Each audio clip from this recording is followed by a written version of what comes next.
Before we get into today's episode, I wanted to give you an update since this was recorded. In this episode, you're going to hear me reference our Setting a Strong Foundation for Back to School guide.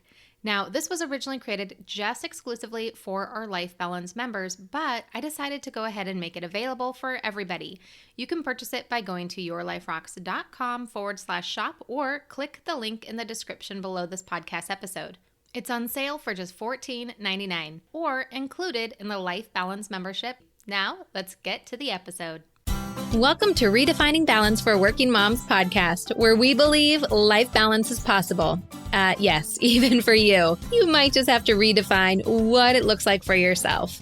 I'm your host, fellow working mom, and founder of Your Life Rocks, Jenny Stemmerman. Each week, I'll bring you practical, real-life tips to help you focus on the things that matter most in life and be the best version of yourself in every area that God has called you to. Ready to redefine what balance looks like for you in your life? Let's go.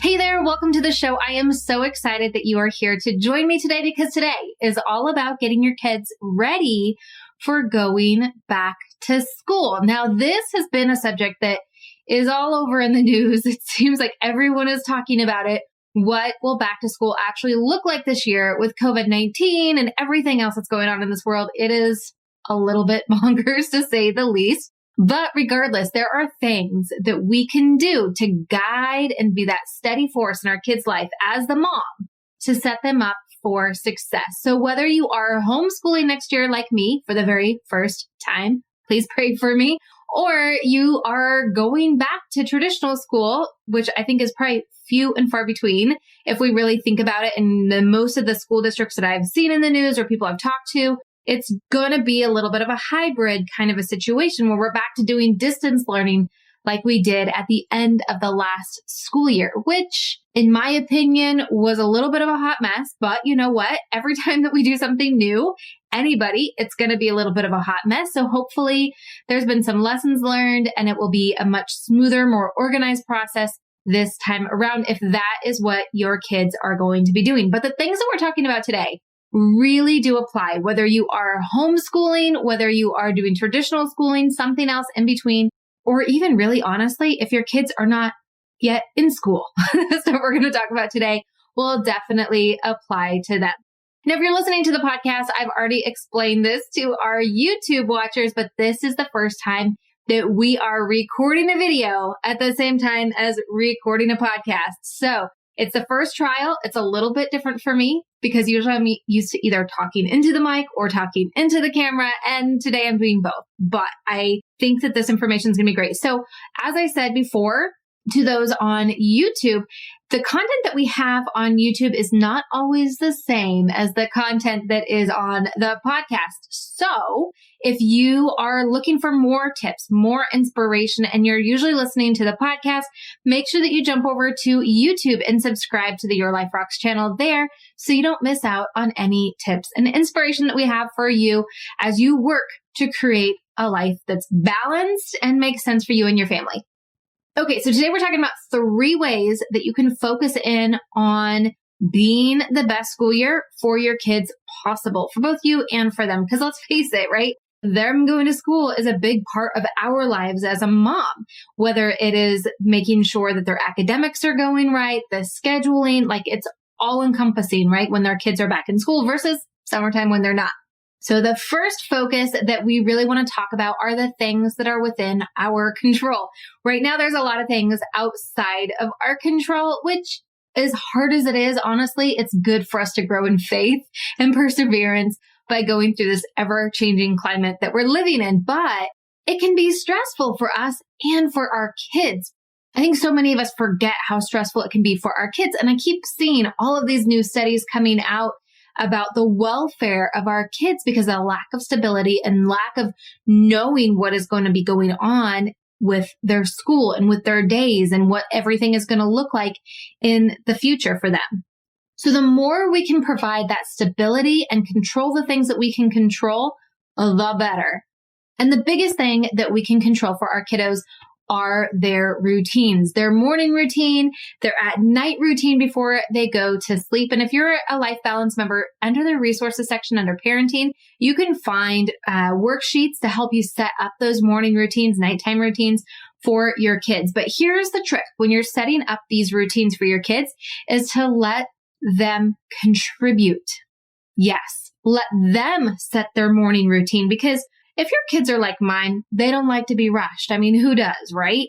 But when you can kind of give them that sense of planning and time, not only are you teaching them time management skills, but you're allowing them to set their schedule. So when they get cranky in the morning because you woke them up, you can remind them, you said you wanted an extra 10 minutes in the morning so you weren't rushed. So I'm just waking you up at the time that you requested.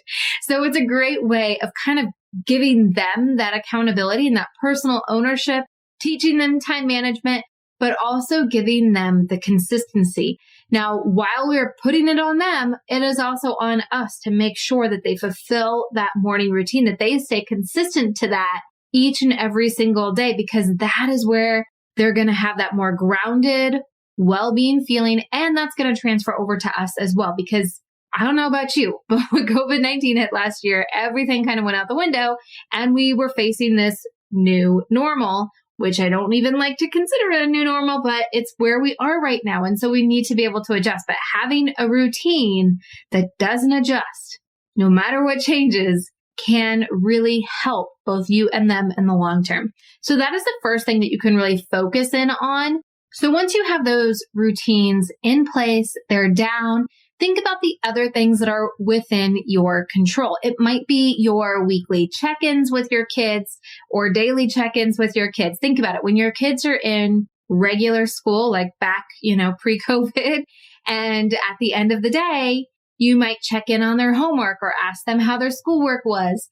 Keeping that consistent, even if you are the homeschool parent, even if your kids are distance learning and they are right next to you as you are working all single day long, and you kind of already know, keeping that check-in really will help, because it allows you to control those things that we can't, well, not everything is in our control. But you can be thinking about the other things that you can keep consistent in, other things that you can control that might help you feel a little bit more stable. And it might be things like focusing on external goals, like your health goals or your kids' health goals. Everyone's situation is a little bit different, but routines certainly do help. All right.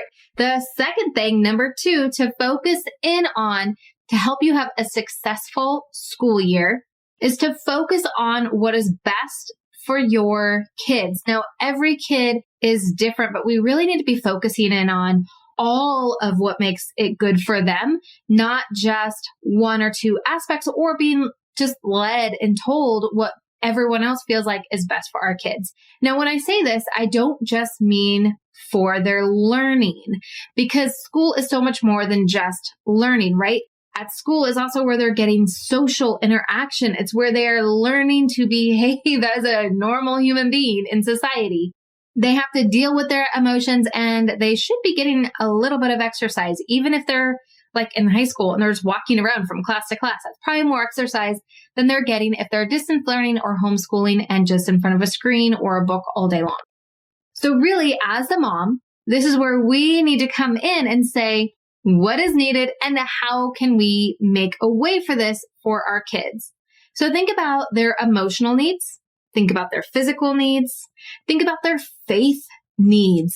If your kids are going to a Christian school or there's Christian curriculum, they might be getting some of that faith already in there. But what other ways can we bring faith into their every single day to make sure our kids are growing in all areas of life? Now, we have done episodes in the past all about weekly planning for your kids' success. Inside the Life Balance membership, we have resources to really help you set some goals with your kids on creating more balance in all the different areas of life that pertain to them. And as we go into the school year, this is a great time to visit that information to be able to say, okay, what is needed? And in fact, our Life Balance members have access to a back to school guide inside the app and inside the membership.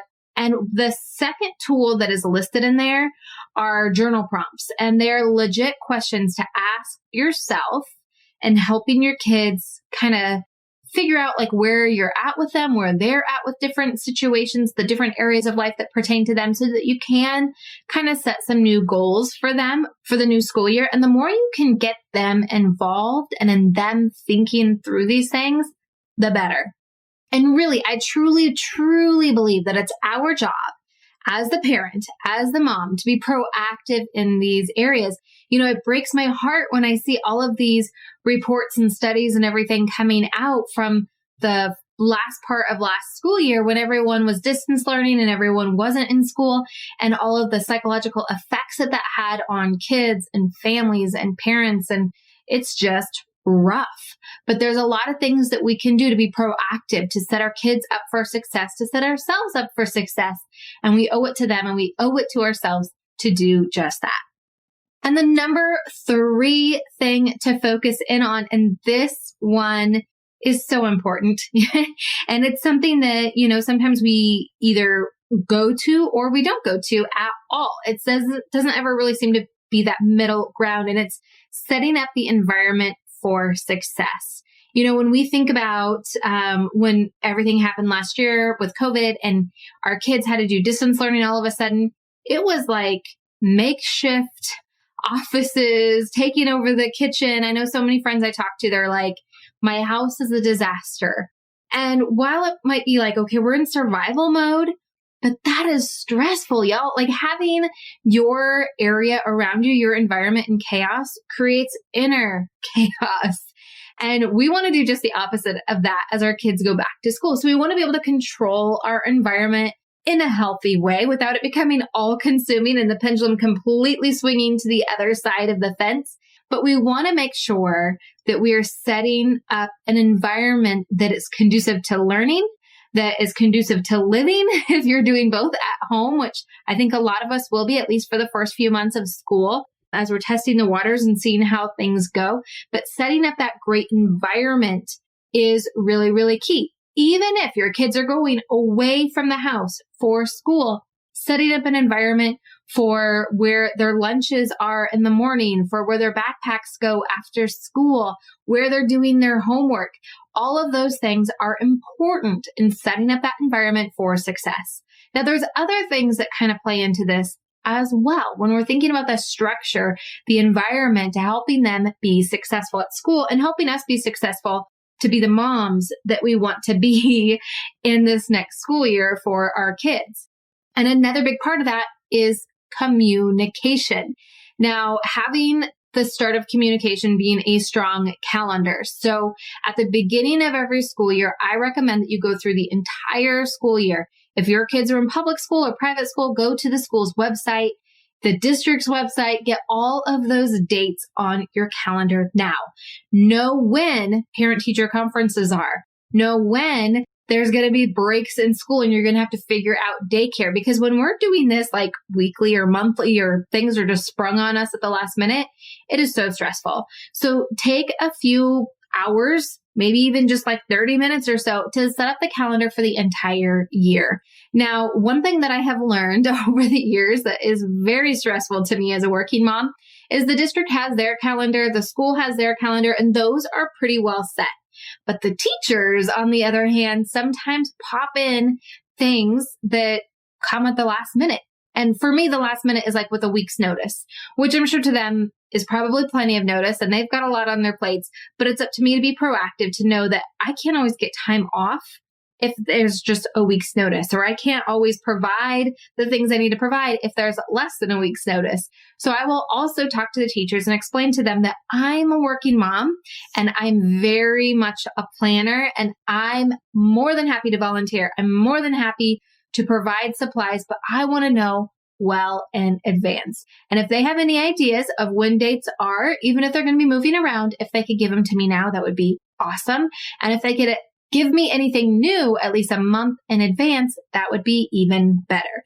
Communication is key in keeping organized. We can't always be frustrated about things if we're not going to be proactive about getting the information that we need.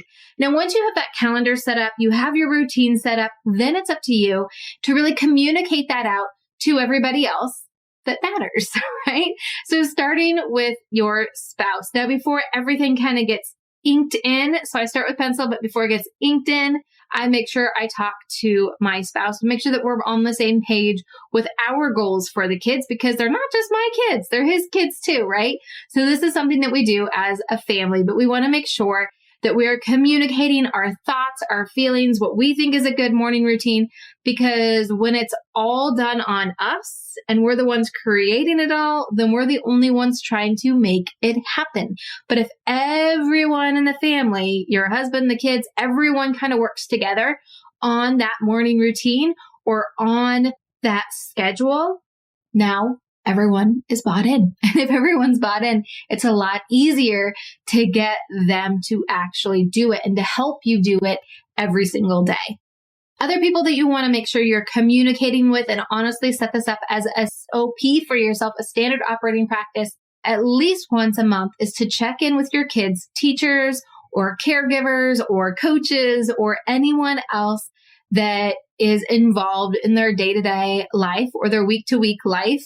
As a student, or the things that they're growing in. This could also be a youth pastor or a tutor, but it's important that we set up those SOPs on our calendar in order to make sure we're touching base, having active communication, proactive communication with each of these individuals that are helping us as a village to raise our kiddos. I hope that these 3 focuses that we've kind of walked through today are going to help you. The biggest thing I want to say before we close out this episode, close out this video, is it's important that we first center ourselves, that we seek God and His blessing over the school year for our kiddos and for ourselves. And then we decide what kind of mom we want to be. Because the way that we want to show up for our kids this year, the way that we want to be able to have an impact for them, that is going to be kind of that anchor point for everything that we have talked about in today's episode. That is the anchor point and the guiding post as we start to move forward, because this is all about just setting up the foundation. But we want to be able to come back to that anchor point 30 days in, 60 days in, 90 days in, to make sure that we are still on track with where we wanted to be for the school year for our kiddos. It's not just all on them. Are they, matching up to the goals that are set for them? Are they falling behind, or are they meeting their expectations? But it's really on us also as moms to be thinking about that. And I don't want you to get overwhelmed or stressed thinking it has to be the weight of the world on our shoulders, because it doesn't have to be. And if you're feeling that way, then maybe that needs to be the goal for this school year, is to become one of those moms that just lets things go and to have a little bit more freedom in the school year for yourself and for the kids and what those expectations look like. Because stress is just that tension point between our expectations and reality. And so if that is causing a lot of stress, then we need to adjust our expectations, because reality can't always adjust, right? Reality is going to be what it's going to be. But if our expectations are really far off of that, then that is something that we can control, have a little bit less stress in our life, and get through the school year with a lot more ease. Now, regardless of what the school year looks like as far as the structure and where your kids are going to go, I just pray that it's going to be a blessed school year for you, a blessed school year for your kiddos, that this is the year that they learn and develop in positive ways, that they grow to love our Lord and know our Lord more and more each and every single day, and that they can really start to see His hand on their life. I'm praying for positive outcomes for everybody, that everyone stays safe, healthy, and well. Now, if you're watching this video or you're listening to the podcast, you can also check out our lifestyle guide, where we have in there some tips to help you set up a homeschool or distance learning kind of cove in your home. So we have some different examples of ways that you can stay organized with that there. In the Fall Lifestyle Guide, we also have some parenting tips to help you think about things outside of the education that your kids might need. So I hope that you check that out. And if you're ready to join Life Balance membership, we have some live Clear the Chaos, the 7-day course that we will be doing together in August and September, as well as the back to school guide inside the app and inside the membership at yourliferocks.com. And you can learn more about Life Balance membership by upgrading inside the app or going to lifebalancemembership.com. I want to thank you so much for hanging out with me today. And again, if you are watching on YouTube, thank you so much. I hope that you hit subscribe down below. And if you're listening on the podcast, I hope that you subscribe to the podcast and click on over to YouTube and check out the other content that we have there. It is a growing library. And the other cool thing about YouTube, if you are a podcast listener, I have divided all of our past podcasts. Yes, all of our past podcasts are on our YouTube channel, and I've divided them into the different areas of life, into playlists. So for example, if you want to listen to all of the episodes that we have done on health over the years, then you can go to that playlist on YouTube and listen to all of the health podcasts. Same true for all 8 areas of life: faith, marriage, parenting, health, home, career, finances, and friends and fun. And there's a couple other categories on there as well. So I hope that you check that out. And until next week, keep building a life that rocks. Bye. Hey, just because the episode's over doesn't mean we have to stop hanging out. Head on over to Instagram and follow me there. You can find me at your.life.rocks. Or if you're more of a Facebook kind of girl, join our community of working Christian moms just like you. You can search Your Life Rocks over on Facebook and connect with us there. And if you're ready to truly create lasting balance and get results in your life, maybe it's time for you to join Life Balance Membership. Download the Your Life Rocks app in iTunes or in Google Play. You can upgrade to the membership right inside the app. And if you're looking for more resources to help you create more balance, head on over to yourliferocks.com.